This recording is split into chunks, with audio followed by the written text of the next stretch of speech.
Hello everyone, welcome back to my YouTube channel education insider India. आप सभी को मेरी तरफ से स्वतंत्रता दिवस की हार्दिक शुभकामनाएं। और आज हम बात करने वाले हैं इंडिया पाकिस्तान के बीच में हुई वॉर के बारे में। हालांकि ये वॉर जो है पिछली हुई वॉर से अलग है, जो कि 1948 में हुई थी, 1965 में हुई थी, उसके बाद 1971 में हुई। अब आप बोलोगे ये वॉर उन वॉर से अलग कैसे है, क्योंकि हम बात कर रहे हैं कारगिल वॉर के बारे में, जो कि 1999 में हुई है। और इस वॉर से ठीक एक साल पहले 1998 में इंडिया और पाकिस्तान दोनों ही न्यूक्लियर वेपन स्टेट के नाम से मशहूर हुए थे। इन दोनों ने ही अपने अपने न्यूक्लियर वेपन ट्राई किए थे 1998 में। सबसे पहले पाकिस्तान ने, उसके बाद हिंदुस्तान ने। और एक कंट्री जो कि न्यूक्लियर वेपन स्टेट बन चुकी है, वो अगर वॉर में आती है तो इससे सिर्फ उन कंट्रीज को ही नहीं, ग्लोबली सबको खतरा है। और ये वॉर जस्ट उसके बाद हुई, इसलिए ये वॉर सबकी नज़रों में बहुत ज़्यादा उभर कर आई थी। इस वॉर में पाकिस्तान का जो मेन ऑब्जेक्टिव था वो था लद्दाख और कश्मीर के बीच का कनेक्शन को तोड़ना। इसके लिए पाकिस्तान आर्मी ने अपने कुछ सोल्जर्स इंडियन टेरिटरीज में भेजे एज इंट्रूडर्स बनाकर। अब जब उन्होंने भेजे तो कारगिल एरिया के कुछ शेफर्ड्स जो थे, उन्होंने वहां पर कुछ एक्टिविटीज महसूस करी और उन्होंने इसके बारे में इंफॉर्मेशन दी इंडियन आर्मी को। अब जब इंडियन आर्मी को इसके बारे में पता लगा तो उन्होंने इस चीज को क्लियर करने के लिए और उस एरिया को क्लियर करने के लिए उन्होंने एक ऑपरेशन बनाया जिसको विजय ऑपरेशन के नाम से जाना जाता है। अब विजय ऑपरेशन जो था, अब इसके पीछे एक मेन जो बहुत इंपॉर्टेंट चीज थी वो ये थी कि जो पाकिस्तानी सोल्जर्स थे वो हाई एल्टीट्यूड पे बैठे हुए थे और इंडियन आर्मीज जो थी वो नीचे थी, लो एल्टीट्यूड पे थी। अब एक वॉर का और एक मिलिट्री का एक बहुत फेमस डॉक्ट्रिन होती है कि अगर कोई हाई एल्टीट्यूड पे बैठा है और वो नीचे वालों पे हमला कर रहे हैं तो उनके लिए बहुत ईजी हो जाता है वॉर को जीतना, एज कंपेयर टू दोज जो कि नीचे लो एल्टीट्यूड पे बैठे हैं।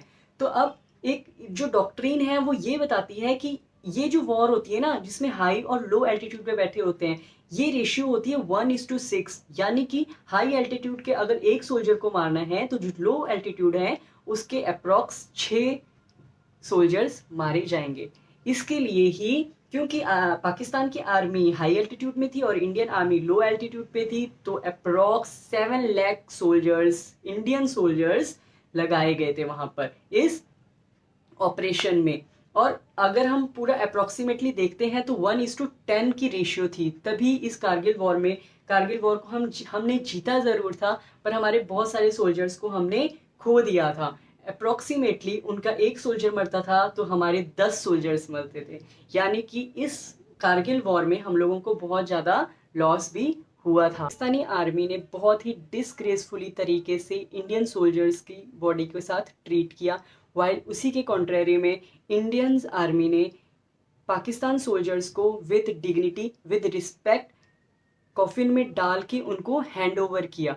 इस वॉर के एंड में इंडिया जो है इंटरनेशनली लेवल पे एक बहुत ही पीसफुल नेशन बनकर उभरा, वाइल पाकिस्तान जो है वो एक वॉर हंग्री नेशन की तरह लोगों के सामने आया। क्योंकि इस वॉर में और कुछ हुआ हो या ना हुआ हो, बट पाकिस्तान की जो भूख है इस वॉर के पीछे, ये हर किसी ने देखी, पूरी दुनिया ने। हिस्ट्री में एक बहुत ही हिस्टोरिकल इवेंट की तरीके से देखा जाता है।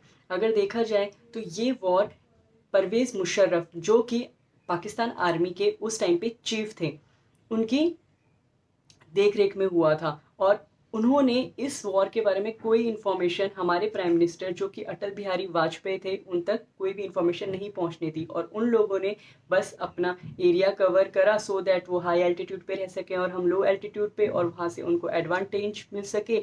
बट स्टिल हमारी आर्मी ने नीचे रहकर भी उन लोगों से अपना एरिया दोबारा हासिल कर लिया। During Kargil war Indian air force had strict warn कि आप लोगों ने एलओसी क्रॉस नहीं करनी है।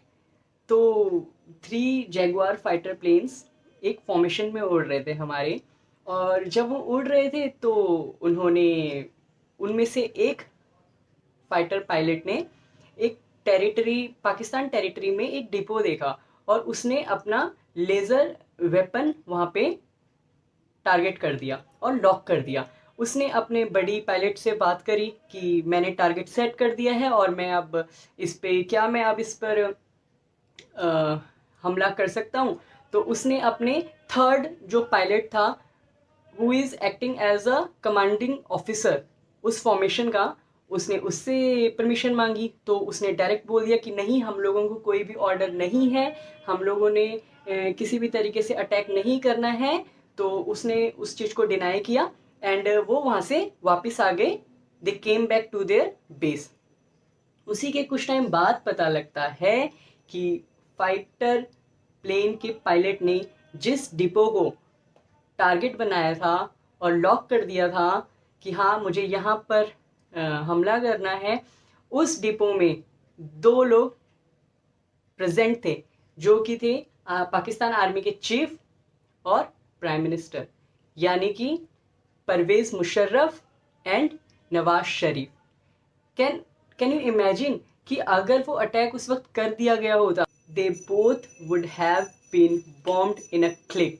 और आज शायद हम कारगिल को किसी और ही तरीके से और किसी और ही फेस में पढ़ रहे हो।